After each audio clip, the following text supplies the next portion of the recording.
Welcome to the new book releases for the week of August 26th.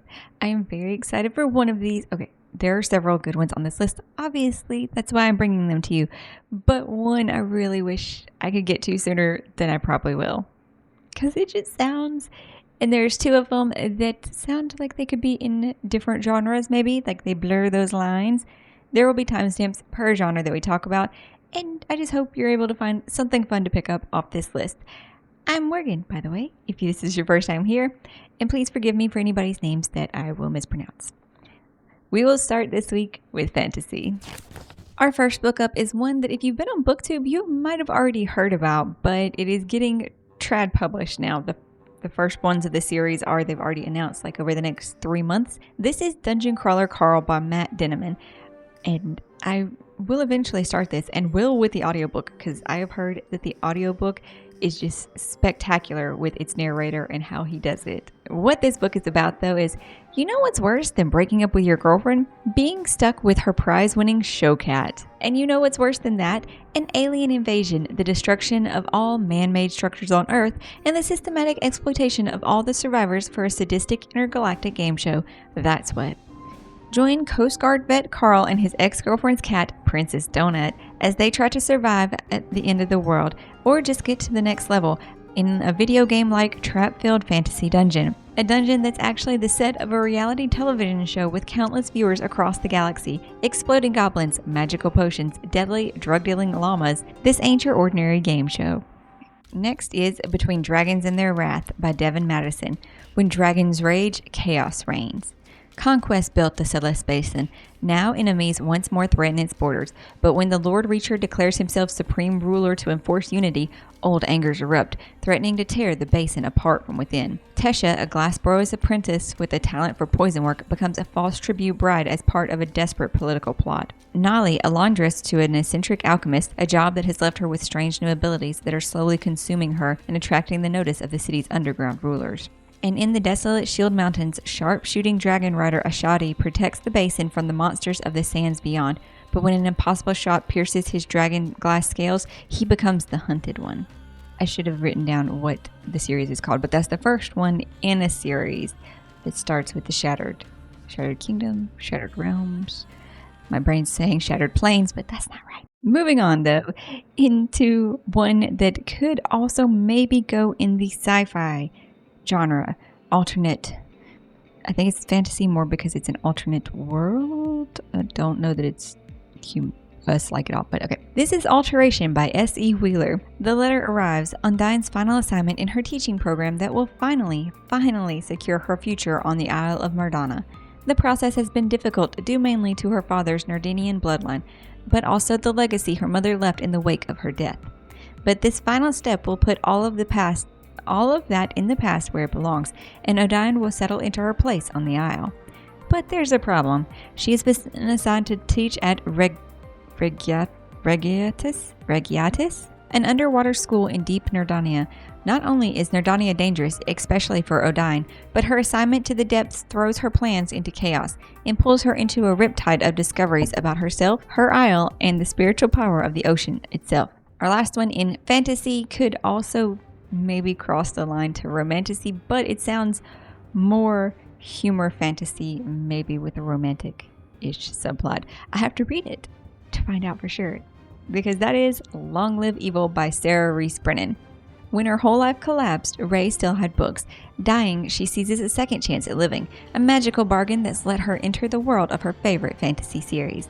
She wakes in a castle on the edge of a hellish chasm, in a kingdom on the brink of war, home to dangerous monsters, scheming courtiers, and her favorite fictional character, the once and forever Emperor. He's impossibly alluring, as only fiction can be, and in this fantasy world, she discovers she's not the heroine, but the villainess in the Emperor's tale. In actual romantasy, though, we have The Crimson Crown by Heather Walter. This is it's not a Snow White retelling because it's focusing on her stepmother, the evil queen, in like her village origin story. Her real once upon a time begins when she is just Aelith, a young witch who lives in the forest with her coven. The witches practice their magic in secret, hiding from the White King and his brutal war against witchcraft. Aelith, however, faces a war of her own. Her her magical gifts have yet to reveal themselves, and as the threat of the royal huntsman intensifies, Aelith fears she will never become the witch her coven needs. To prove herself, Aelith sets out on the perilous quest that sends her to the White Palace, a decadent world of drama and deceit. There, Aelith encounters the unlikely figure from her past, Wakita, a witch who once held Aelith's heart and betrayed her. Moving into YA though, we have our YA romantasy first. The Temptation of Magic by Megan Scott. Nicole Palmer and her family have been hiding for years from the Wake, a shadowy organization that governs all supernatural creatures. If the Wake discovers that Nicole is an Imperial, a rare kind of creature that can shapeshift into any creature's natural predator, they'll force her to join them or kill her for resisting. Nicole is close to uncovering a secret message hidden in a supernatural art collection, a message from her mother about how to destroy the Wake for good. But when the collector is murdered and a key painting stolen, the Wake sends their best Imperial assassin to track down the dangerous creature on the loose. Next up, we have a more normal coming-of-age story. This is Pride and Persistence by Joe Sinakis. This is the second book in the Unveiling Aiden series. What are we fighting for if not each other? After a roller coaster of up and downs last year, Aiden Roth starts sophomore year on a high. After all, he's dating the boy of his dreams. What else matters? But Aiden's hopes for a drama-free school year are thrown aside when a new student captures everyone's attention. Michelle, an incredibly athletic transgender black belt. Can the true meaning of martial arts heal the divisions in this town, or will fighting only make things worse? A rousing story of love versus hate, where hidden truths and life-altering decisions lay behind every corner. He did say that you could kind of read this one as a standalone, but it would make more sense with the first book. Lastly, we have a companion novel called Jupiter Rising by Gary D. Smith. When Jack's PE coach pairs him up with Ray Perkins for the cross-country team, neither of them is happy about it. Jack is grieving the loss of Joseph, his foster brother, and adjusting to his role as big brother to Jupiter, Joseph's orphan daughter. Dealing with Jay Perkins, who'd once ganged up with his buddies to jump Joseph in the locker room, is the last thing he wants to do. But then Jack realizes that Jay is grieving too, the loss of his cousin Maddie, Jupiter's mom. As Jack's relationships with both Jay and Jupiter grow, his running improves, he starts to feel more like himself than he has since Joseph died. He's finding his stride until Maddie's parents, who have never shown interest in their granddaughter before, decide to claim Jupiter as their own, blocking Jack's family from adopting her. Moving into romance, our first book up is Daydream by Hannah Grace. This is the third book in the Maple Hills series, which each book is following a different couple though. When his procrastination lands him in a difficult class with his least favorite professor, Henry Turner knows he's going to have to work extra hard to survive his junior year of college.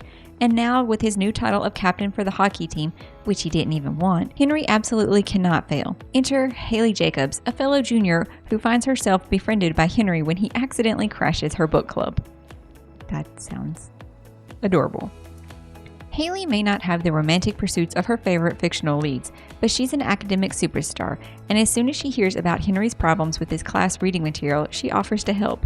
Too bad being a private tutor isn't exactly ideal given her own studies, job, book club, and the novel she's trying to write. Then, another third book in a series, Truly Madly Magically by Hazel Beck.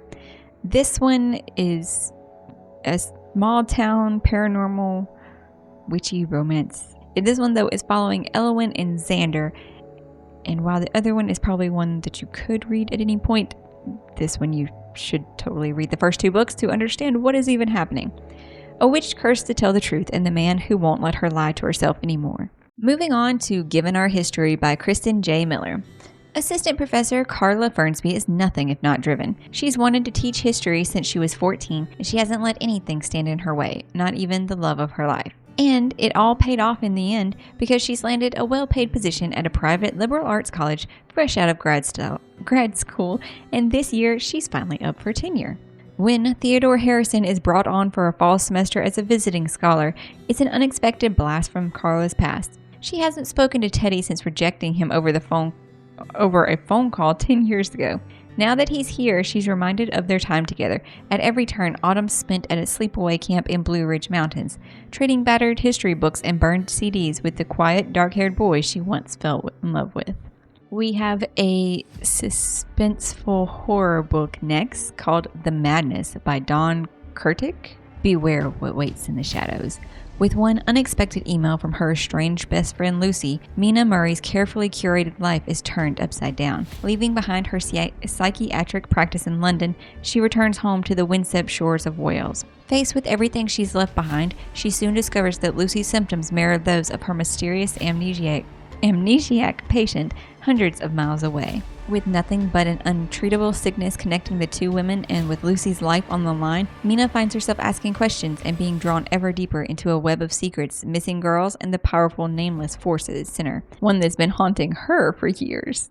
We end the week on fiction, The Ghost Cat by Alex Howard.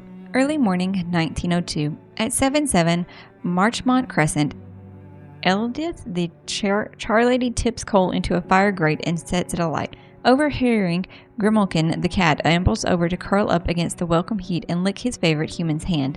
But this is to be his last day on Earth, before he becomes the Ghost Cat. Follow Grimalkin as he witnesses the changes of the next 120 years, prowling unseen among the inhabitants of an Edinburgh tenement, while unearthing some startling revelations about the mystery of existence, the unstoppable march of time, and the true meaning of feline companionship.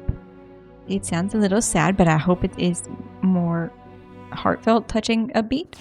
Those are all the ones that I have for you on this week's list, but if there is another book coming out that I didn't mention and you want everybody to know about, make sure you drop it in the comments down below. And if you enjoyed this video, you can go check out some of my other ones and subscribe.